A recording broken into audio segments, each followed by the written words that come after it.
Namaste. The Supreme Court of India has taken so much cognizance of the terrible incidents of Manipur. The Manipur incidents has taken the public domain into storm from yesterday night, and we couldn't take it. It is such terrible incidents. It is beyond the imagination of Bharatiya people. It took a toll on Bharatiya psyche. So, the Supreme Court has taken so much cognizance of the incidents. It is very, very reassuring, very comforting for us, for common people. The public felt protected as if someone is watchful. The guardian of the Constitution, the Supreme Court, is watchful. We felt protected as if someone is there to protect us. Someone is watchful. No, they will not let things go wrong. So this is a laudable thing. This is a laudable gesture by the Supreme Court, taking so much of cognizance.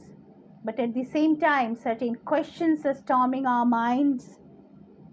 I would remind all who are listening to this message of mine, I will remind you all that in 2019 in October, Bondhu Prakash Pal and his family was murdered in Jiaganj, Murshidabad.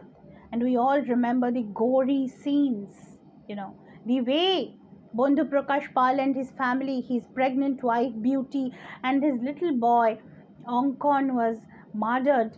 No one forgot. They were as if they lied down in a pool of blood, and the way they were killed, the way the style of murder, nobody could imagine. And why was Bondhu Prakash Pal and his family why were they murdered? Allegedly, Bondhu Prakash Pal didn't give money receipt to one of his clients. He was an insurance agent. He accepted a particular payment installment from his clients and didn't remit the money receipt. Just for not remitting the money receipt, someone could be murdered in that way. But that didn't shake the conscience of Supreme Court. Supreme Court didn't take so much cognizance of that incident.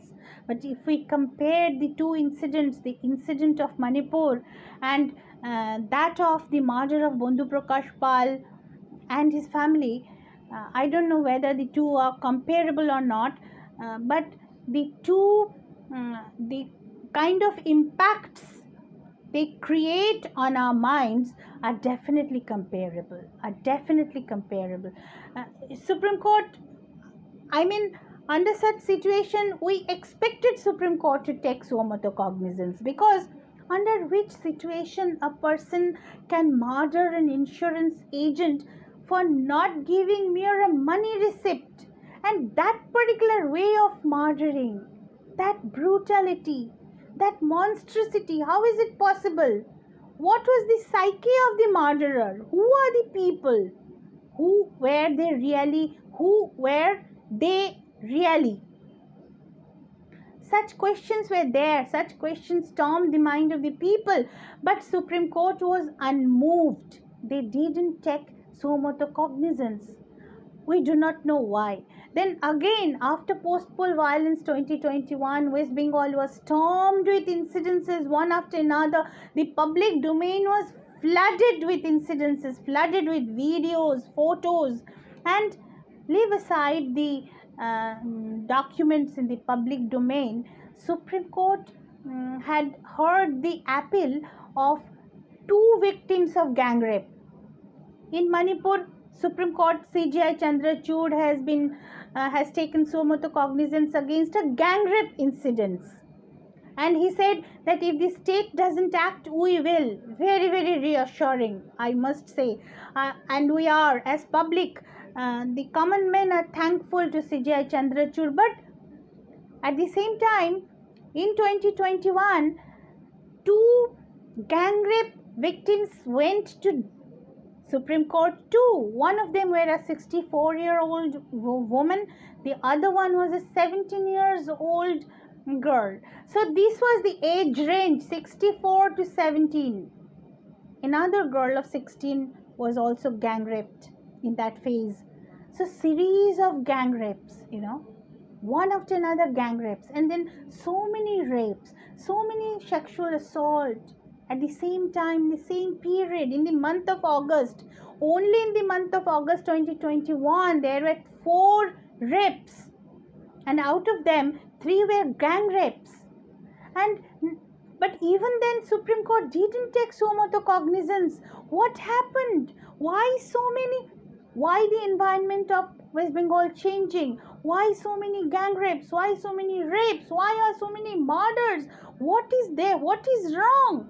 Supreme Court didn't take so much of cognizance. But in this case, we are very happy that the court has taken so much of cognizance. Yes, we really expect the Supreme Court to do these things for us, because finally it is we, the public, we have given the constitution to ourselves, and as per this constitution, Supreme Court is the guardian of the constitution. So it is we, the public, have made them the guardian of the constitution on our behalf. So definitely such, when we really feel, when we really see that certain they see notes of discrimination in Supreme Court behavior, then definitely we as public, we are free to raise questions.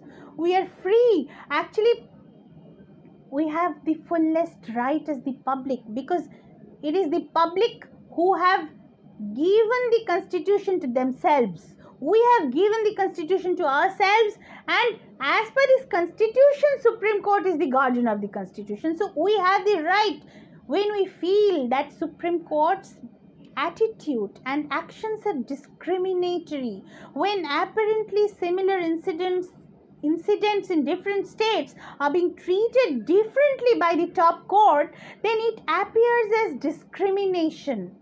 But on the other hand, as per the Article 14 of the Constitution of India, all human beings are equal in the eye of law.